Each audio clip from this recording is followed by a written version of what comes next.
Welcome to Unity of Traverse City on this beautiful day, nice day, gray day, it's cooler day on August the 11th. I'm Ann Reed.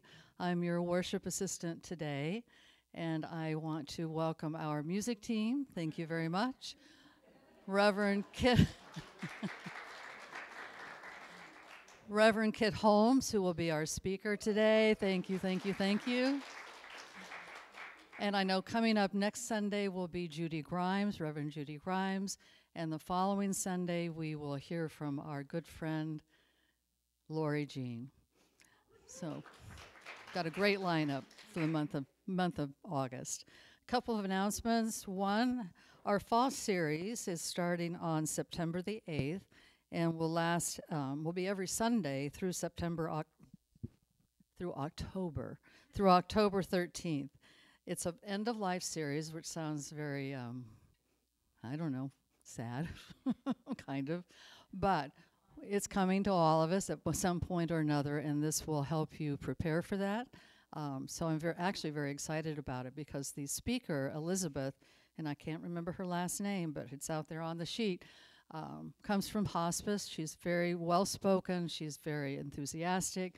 She'll bring great information, so I would encourage you to attend when you can. Again, every Sunday, September 8th through October 13th, starts at noon here in the sanctuary until 12:45. May go a little bit longer if there's more discussion, but definitely end by 1 o'clock at the latest. Also, there's a Unity retreat planned. A group of congregants will be visiting Unity Village October 17th through the 20th. For a conference titled Whole Planet Spirituality. So you're always invited to join as a group.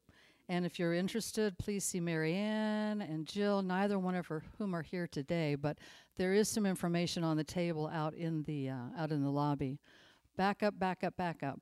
Also on the table in the lobby are sign-up sheets for the End of Life series. So if you would, please sign up for those sessions you wish to attend. We don't need any more information than your name. We're just trying to get an idea of how many people will be there.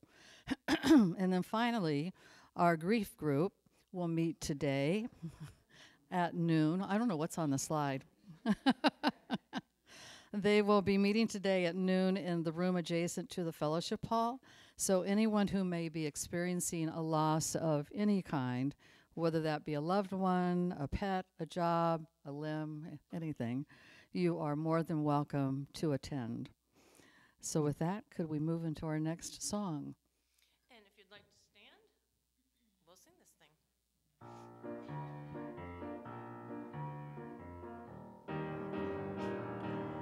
I can do anything I make up my mind to do. I've got a thing inside that I was designed to do, and nothing can hold me back if I don't want it to, 'cause I can do anything I make up my mind to do. 'Cause if I can think, then I can dream, and when I can dream, I can believe, and when I believe, then I will see. I can do anything, anything. I can be anyone that I decide to be. I've had a great big dream growing inside of me, and no one can bring me down, 'cause I know what's right for me. 'Cause I can be anyone that I decide to be. 'Cause if I can think, then I can dream, and when I can dream, I can believe, and when I believe, then I will see. I can do anything, anything. I can do anything I make up my mind to do. I've got a thing inside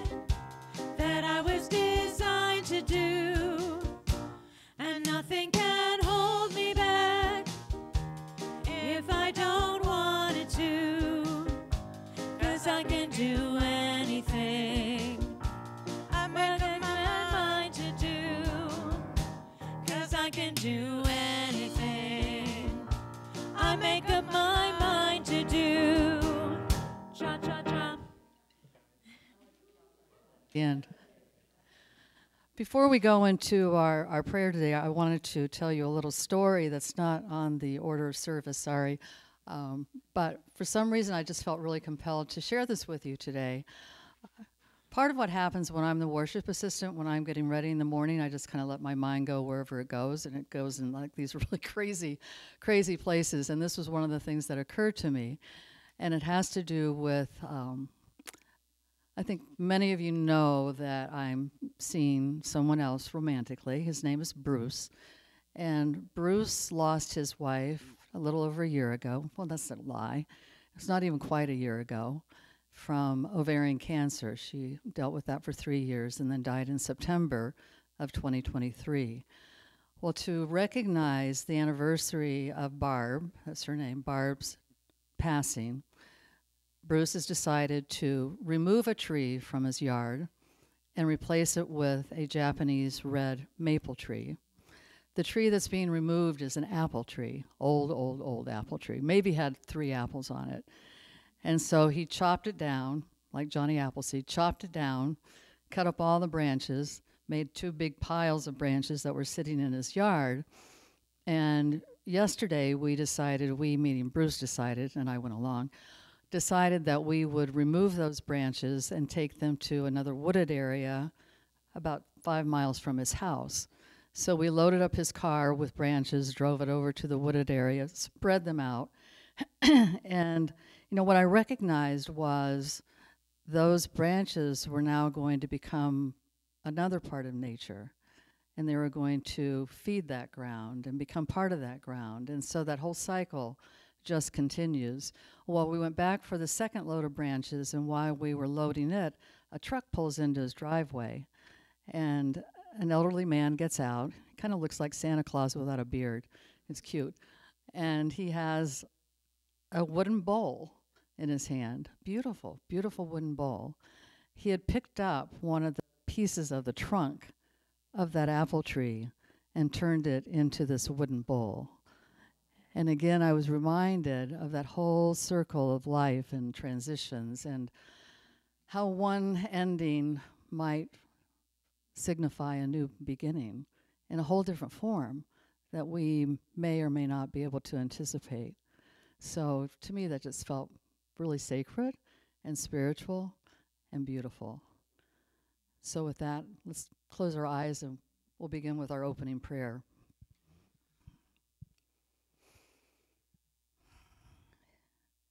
Spirit, as we overlook the majesty of the light rippled water, embraced by the green hills and the blue sky, and today the clouds in the blue sky, we feel the merging of the body, mind, and spirit with nature and the universe with God.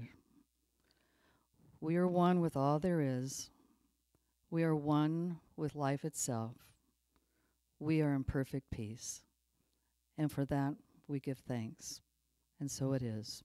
Amen. If we could say our statement of unity, which I believe is on the slide on the wall.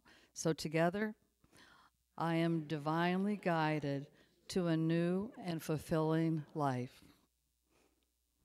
You can remain seated.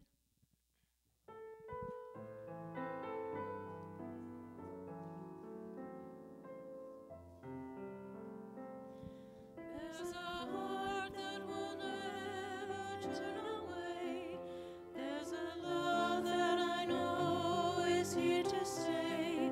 There's a peace that will fill the world one day, and it's all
It's time for our meditation today.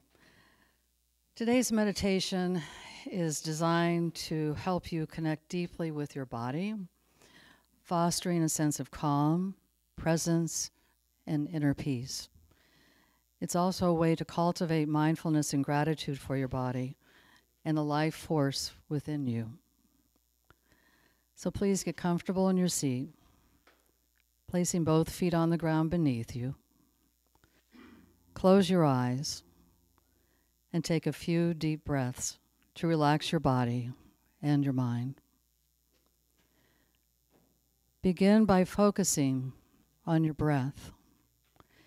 Inhale deeply and exhale slowly, allowing your body to relax with each breath.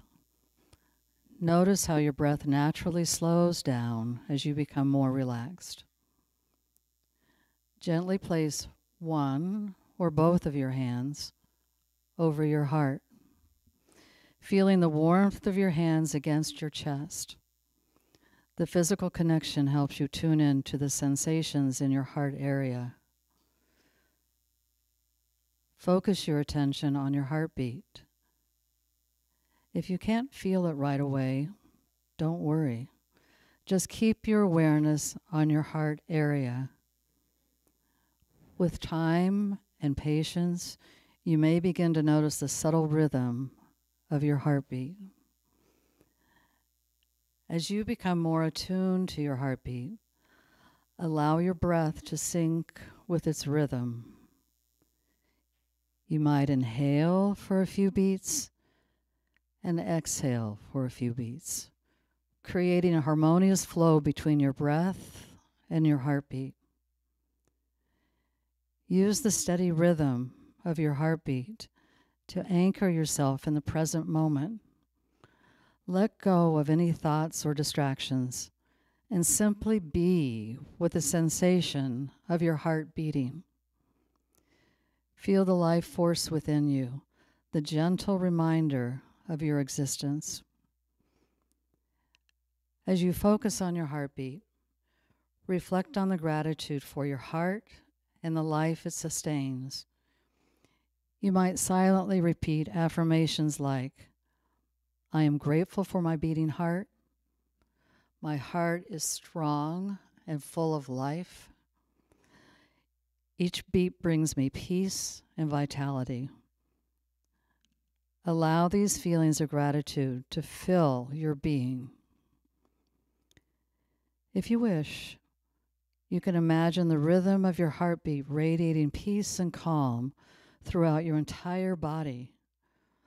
Visualize this energy spreading from your heart to every cell in your body, filling you with warmth and tranquility.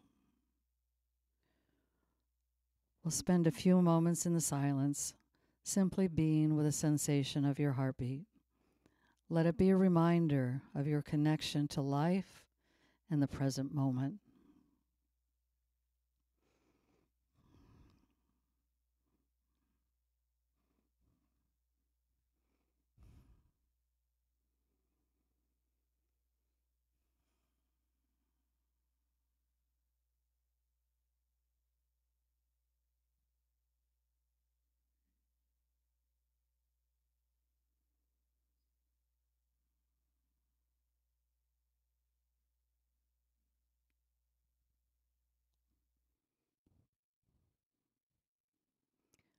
Slowly bring your awareness back to the sanctuary. Take a few deep breaths. Gently move your body and open your eyes. Take a moment to appreciate the calm and the connection that you've cultivated. And so it is. Amen.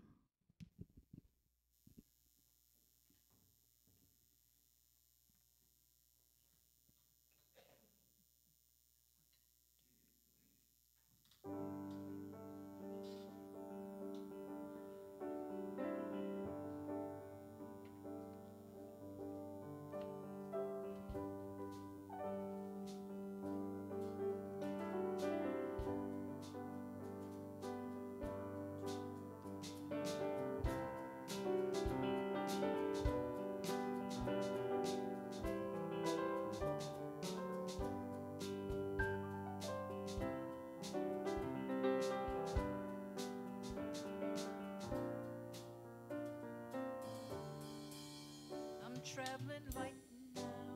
I've set my sights now on the road that lies ahead. The view is clearing, the call I'm hearing to the road that lies ahead. All those years I lived in fear are gone. I've said goodbye. Put my faith in wisdom, grace, and life. There is a map there, it's one we all share, to the road that lies ahead. No room for sorrow in my tomorrow, on the road that lies ahead. I may be walking out that door into a stormy night, but I don't care, I'm going where my own sun shines. My own sun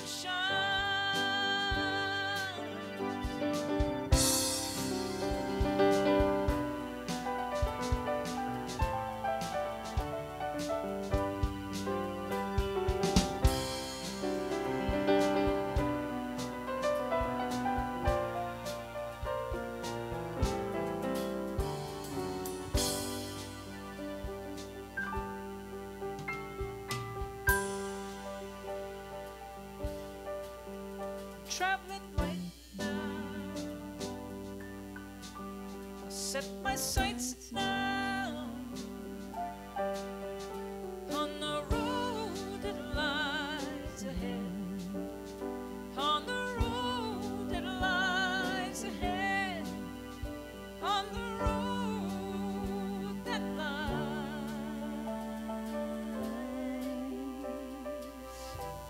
ahead.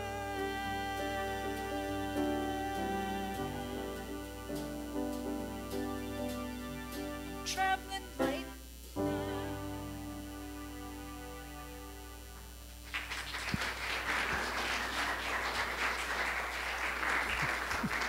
And now Reverend Kit Holmes.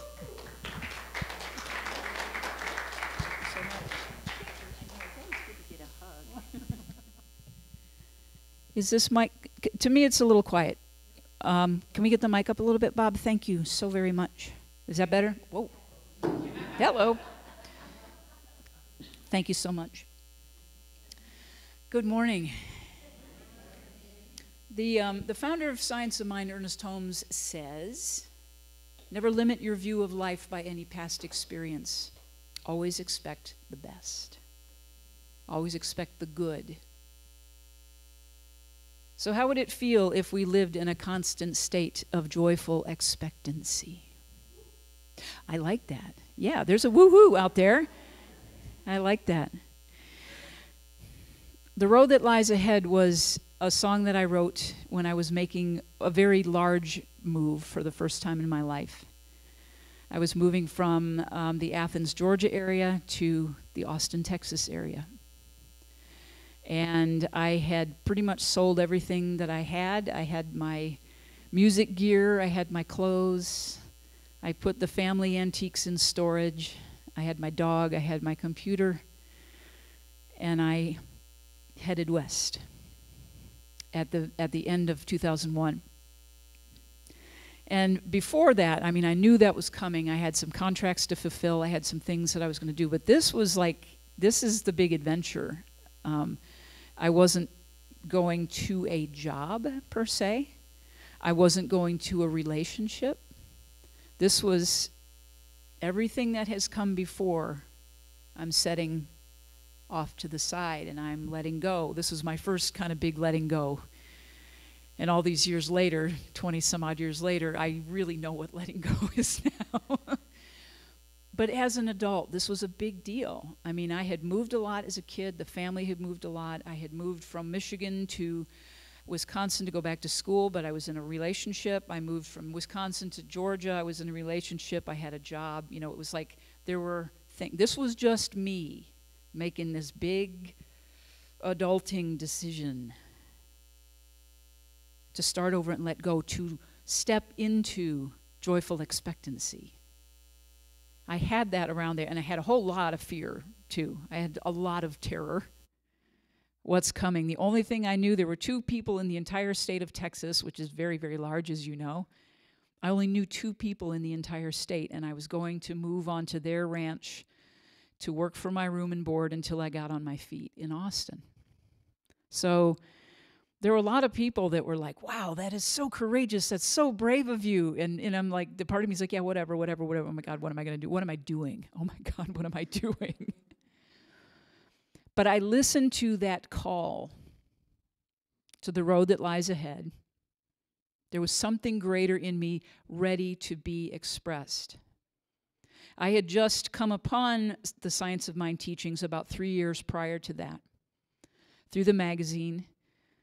I hadn't heard of Udemy yet, but I knew there was something in me that was saying, this is it. This is time to grow. This is time to go. This is time to do things differently. So I'm traveling light now. I let go of a bunch of physical stuff. I mean, I wasn't going to move all that stuff. And I remember going, I had my Weber barbecue outside of my my little duplex that I lived in. And I was going through boxes, and that was like a few months prior to that, like this purging going. You know, I had all of these records from my jobs and from stuff I just didn't need anymore. And I had a little shredder, but when I saw the stacks of paper, I said, that's going to take me till like 10 years from now to shred all of these things. So I didn't know about burning bowl yet at this point, but I had my own burning bowl in my Weber. And it still took a lot of time because, you know, paper, if you don't mush it up, it stacks and then it doesn't burn. And then it's like, oh, well, okay, I'm going to keep poking it, But there was a really beautiful feeling of that. It was ritualistic to do it that way, to let it go. And I've done that a number of times since. Like, I don't need these records anymore. I'm going to set an intention when I let go, when I move on, to open that space. And of course, we do it here every year with the burning bowl. That's the idea. It's interesting, Anne, that you felt called to bring that story in about the changing of the way things cycle in life. I had a garage sale this weekend, Friday and Saturday this weekend, and there were a lot of things still, accumulation of having moved from Texas to Michigan, having moved from Georgia, it's like the accumulation, and every time I would move, letting go and letting go and letting go. And I was looking at some things that I'd hung on to, that I had been carrying around with me for more than 30 years. And then there were a lot of things that came through my marriage that I had accumulated, and things that I ended up with in the divorce. And things that were just, like, for the last few years, I've been trying to get rid of and giving away. I mean, there's some things that I tried to give away, and even Goodwill didn't want them. I was like, but what do I do with it, Actually, it was a massage chair, and they wouldn't take it because the fabric was ripped on the back. I was like, okay, well, I'll just keep it. And it's on my back porch. So that's a side story. But what I found yesterday in this letting go was there were certain things that I received as gifts. There were things that came along with the accumulation of years that I just wasn't going to use. And they're in the sale, and I'm watching people do the thing. And there was a calmness around me. It was like, yes, I'm going to make some cash from this, but that wasn't the focus. It was the letting go. And every now and then I'd get this little like, should I keep it? And as soon as I had that thought, somebody would show up and wanted to buy it. And the first time it happened, I went, this is about letting go.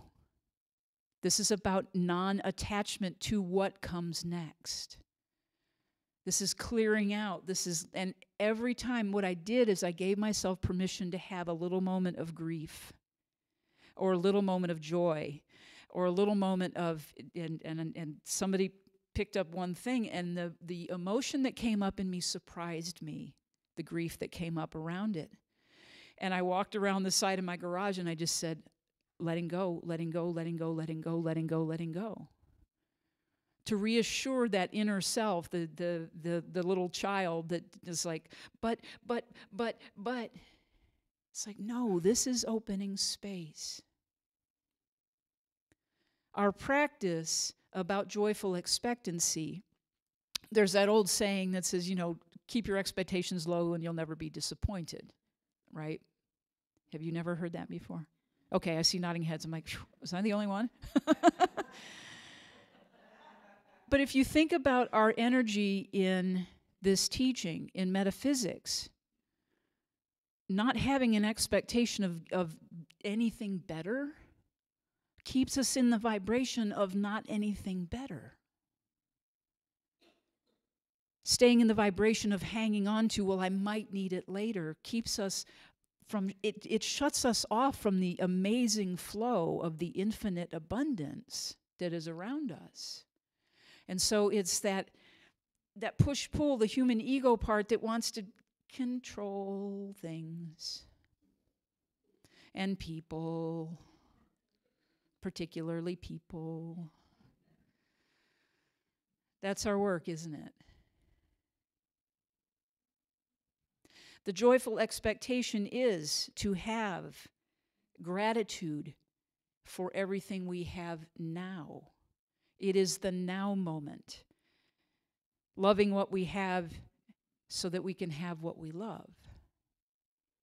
Because if we're sitting here looking at all this stuff going, but, and I want that over there, this but energy is going to just keep on clinging, stick to you like Velcro. People and things, and people and things. So it is this idea of stepping into that place of knowing that we are one, number one.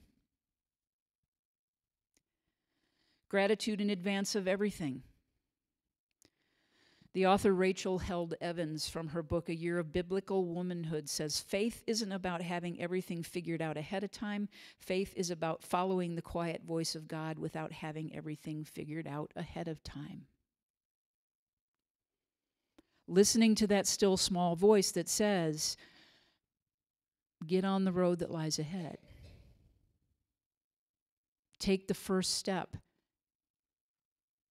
It's not going to be comfortable. We need to move out of the comfort zone in order to grow, and we are built to grow. We are built to evolve. There's a story about the Pope who passed away. A Pope passed away and got to the pearly gates. And St. Peter's standing there waiting and said, oh, welcome, welcome, good and trusted and loyal servant. What a life you have lived. What a life of service. Welcome, come on in. Anything, whatever would make you the happiest while you're here. Anything, just name it. And the Pope says, I would really love to see a transcript of Jesus's actual words, like every word he ever spoke in his whole life, in his whole ministry, because I think some of it has probably gotten a little, it's been translated a little screwy. St. Peter said, absolutely. Welcome to the library, go on in. So a few hours later, St. Peter hears this kind of wailing and moaning coming from the library, and he goes in and he sees the Pope sitting there, and he says, what's the matter? And the Pope said, all this time, the word was celebrate.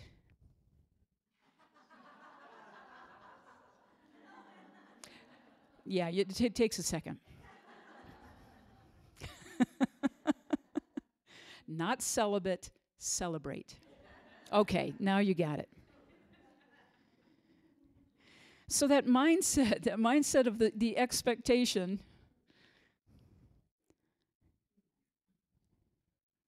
it's a tricky slope. It seems like a slippery slope sometimes. I want to expect the good, but there's this part of me that feels like, maybe I don't deserve it. Or there's most likely, the unconscious beliefs that we have repeated and repeated and repeated and gotten that stuck in our heads that makes us feel like we don't deserve it. And the fact is we do. And the second part of that is that when we expect the good, there's also another part of us that says somebody is going to have less because I have more. Did anybody grow up with the starving children in China? The message of the starving, if you don't clean your plate, there's children starving in China, or wherever the country might be where somebody was starving. And that guilt and that shame and that, it's like it all builds up into this little nicky little ball that weighs on us, that says, oh, well, I can't be my brightest, biggest self because somebody else might get upset. Somebody else might not love me. Somebody might say, boy, I don't know who you are, but I don't want to be around you.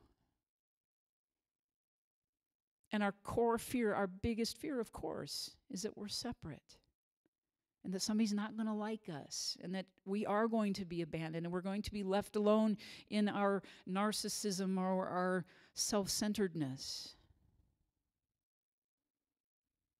That message got implanted too. Who do you think you are? You're selfish. You're self-centered. You're so self-centered. And the tricky thing is about the paradox of new thought teaching and healing ourselves and doing our inner work is that, yes, it is very self-focused. Because when we are focused on everything outside of us and everyone else outside of us, we're not doing our work. We're trying to fix. We're trying to tell somebody else what their life should be because we don't have the courage, maybe, to look at our own. And it's okay. And it's okay to step inside and look around a little bit. Just explore, be willing to explore. But it's a scary place, is it not? It's a scary place to wake up one day and go, I don't know who I am. Been there. Still there.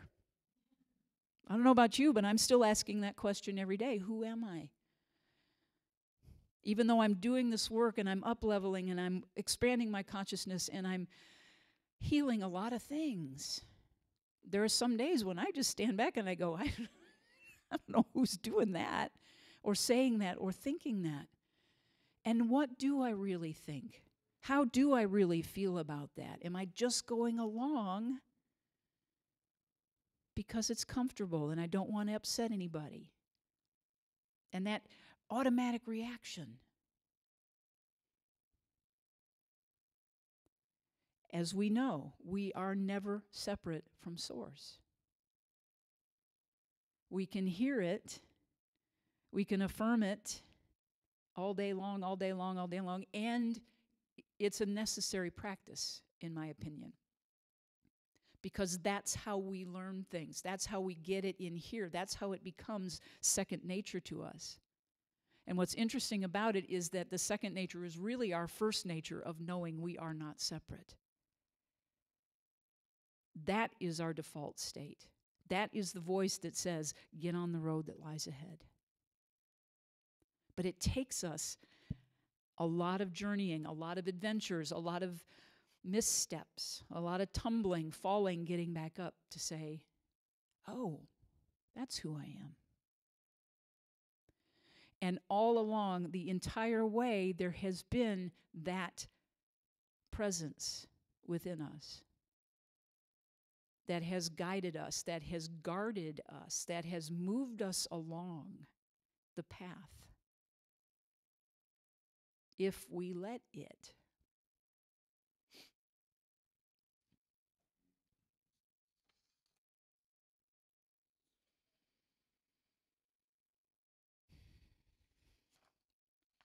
I'm looking for a good quote right now. It feels like a good quote time. Oh, Lao Tzu from Taoism. At the center of your being, you have the answer. You know who you are, and you know what you want.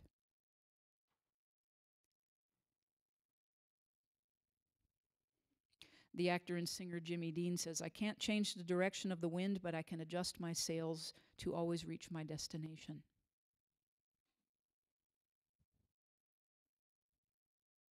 Marcus Aurelius, remember how long you have procrastinated and how consistently you have failed to put to good use your suspended sentence from the gods. I like that.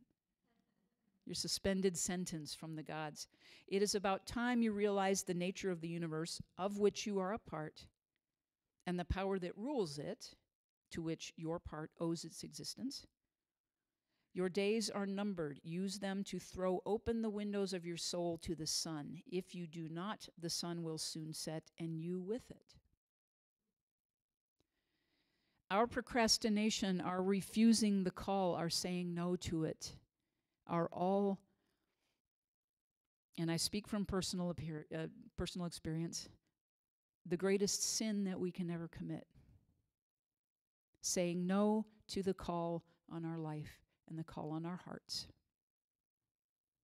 Every single one of us has one, otherwise we wouldn't be here. I'm not talking about just here in this room, I'm talking about on the planet. But you know it, when you feel it and you hear it, and it usually scares the bejesus out of you. But you know that you know that you know. And to turn away from it and say, no, not me, no, not now. Watch how the things in your life begin to pop up that remind you, this is not it. And a lot of times it's really painful. A lot of times it's really expensive. Gets you right in the pocketbook. It's very, very painful in relationships. When you finally stand and say, this is mine to do, everything shifts. And all of the mystics have written about that since the beginning of time. When we step into the power, we step into that place, we take the first step, not the whole thing.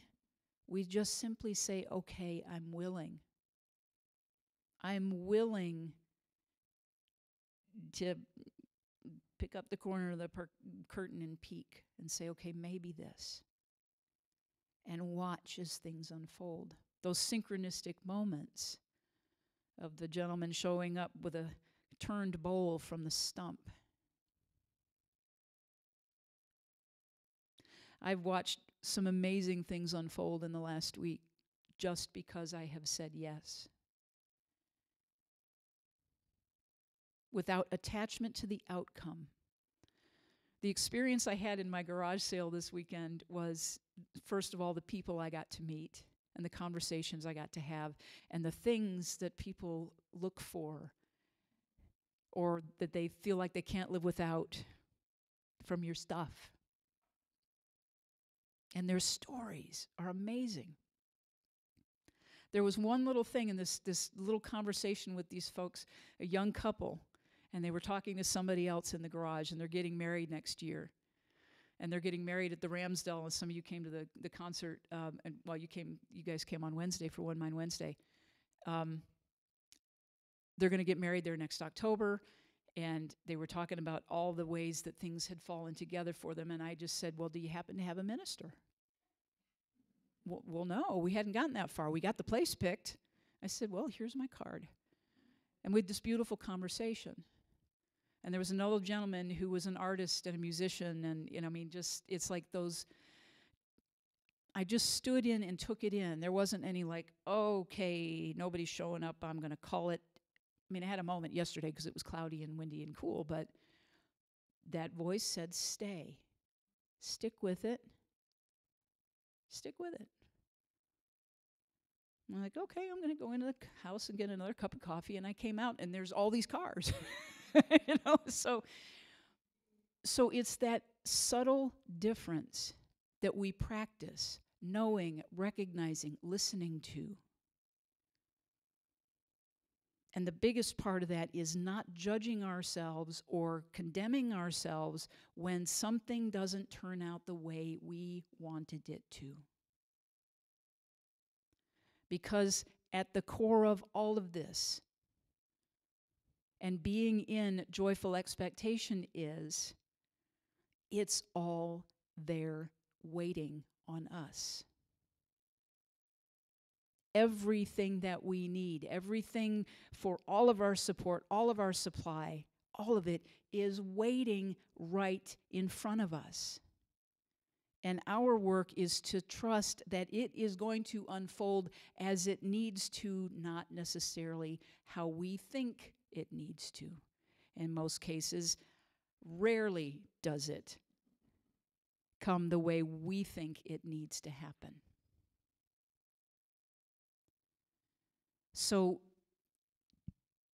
in this practice, it's not, I'm going to keep doing, I'm going to force it, I'm going to make it happen, I'm going to make it happen, I'm going to do this, I'm going to do my affirmations, I'm going to do this, golly, I'm doing all my stuff. Total opposite. It's letting go. Letting go. I did very well at my garage sale yesterday.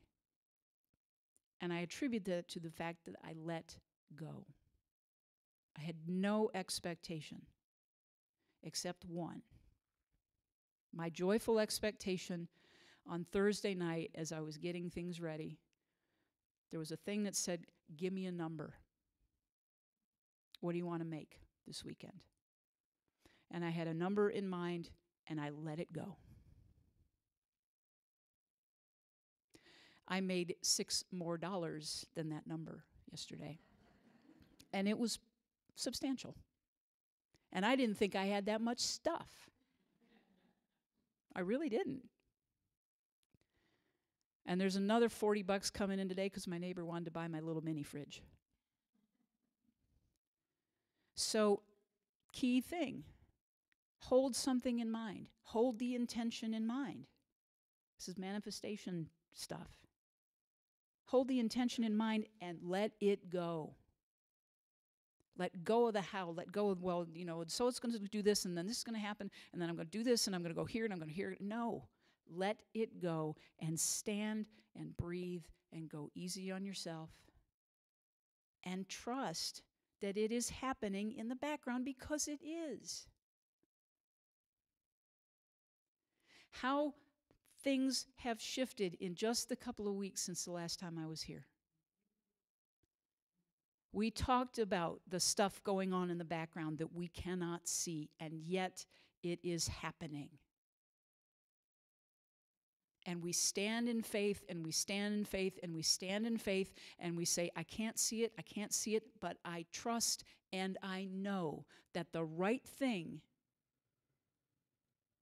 is happening. I think I've shared with you before that one of my mantras is, everything is always working out in my favor. No attachment. It's not taking anything from anyone else. I'm not getting more. Somebody's not getting less. It is period. End of sentence. Everything is always working out in my favor. And then watch it. Even when it looks like chaos and you can stand up and take a breath and say, okay, everything is working out in my favor. I don't see it right now, but I'm going to trust that everything is indeed for my highest good. Why? Because my highest good lives in me.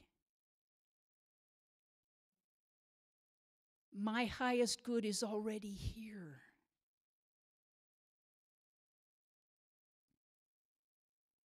So much we just cannot control and don't even need to try. And so much energy that we don't need to keep spinning because we can't control it. It's not ours to do. So go easy. Lean into that faith like you have been. And I want to thank you for that because I know that you have been doing the work. You have stayed the course and you have leaned in and you have done affirmative prayer and you have held the greater vision. And it's showing up.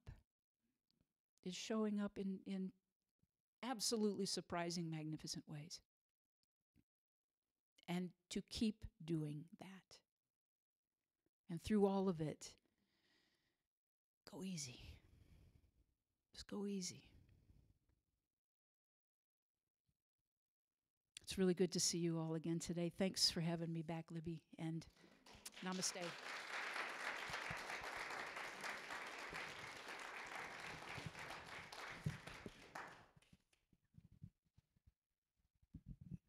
Thank you, Kit. Oh, you took my order of service. I don't know what to say. I have to go get it because I have to read it.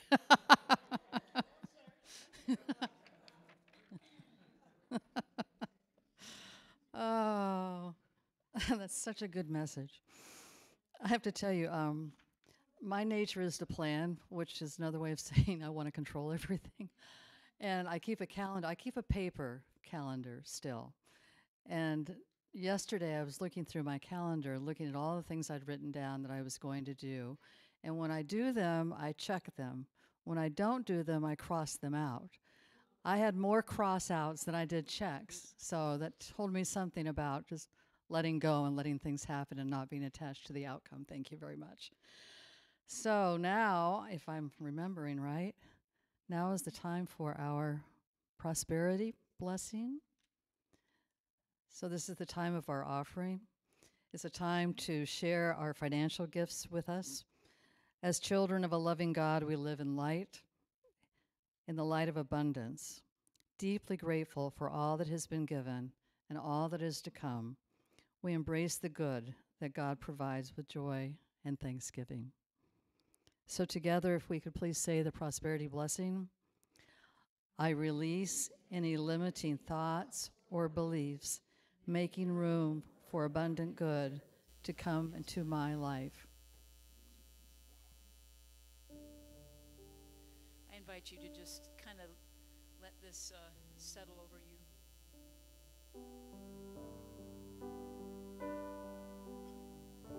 And you may even close your eyes if you'd like.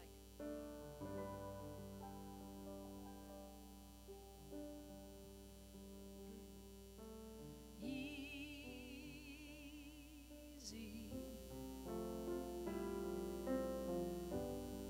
Go easy now.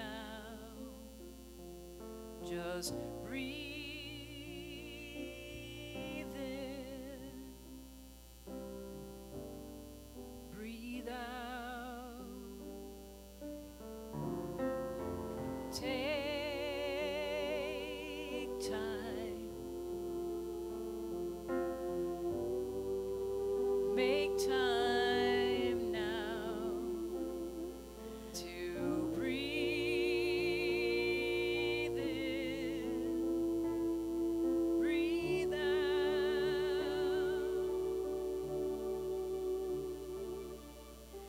Grateful,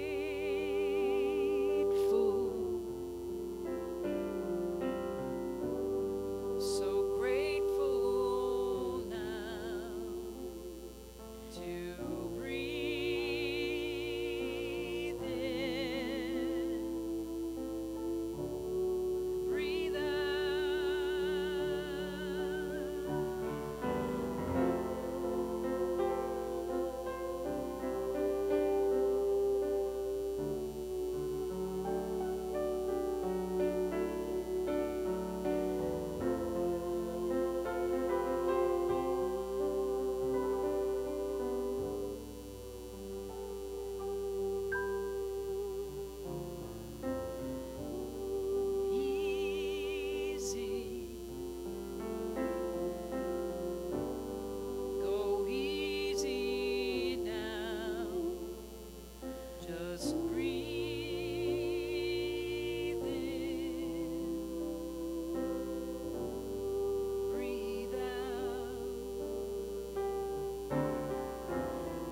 Thank you. Well, we want to welcome any first-time guests who may be here today. If you'd like more information about who we are and why we are, where we are, there are information packets in the back that our ushers can share with you. We do have prayer chaplains. I'm not sure anyone's here today that's a chaplain. Normally, we have prayer chaplains here who can help you with any personal prayer that you might want to share. So if no one's available, just reach out for each other and share with each other. And I think that that's it. So if we could, let's stand and form our circle.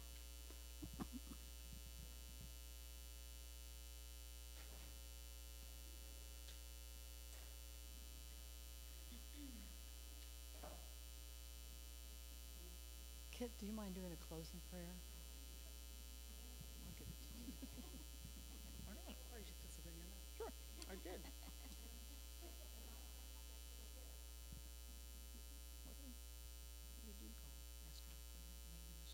You just say thank you and anyone that you might want to bring into the circle. Okay. And then we go to the prayer for protection. Thank you. All right. Thank you, Ann. Thank you, everybody, for your service this morning, all the volunteers. And we're glad you're here. Thank you for coming. This is a time where, in our closing prayer, if we want to put in the name of someone or someone's into the circle, either silently to yourself or speak it softly into the circle so that we hold the energy of knowing that all of these prayers are already answered.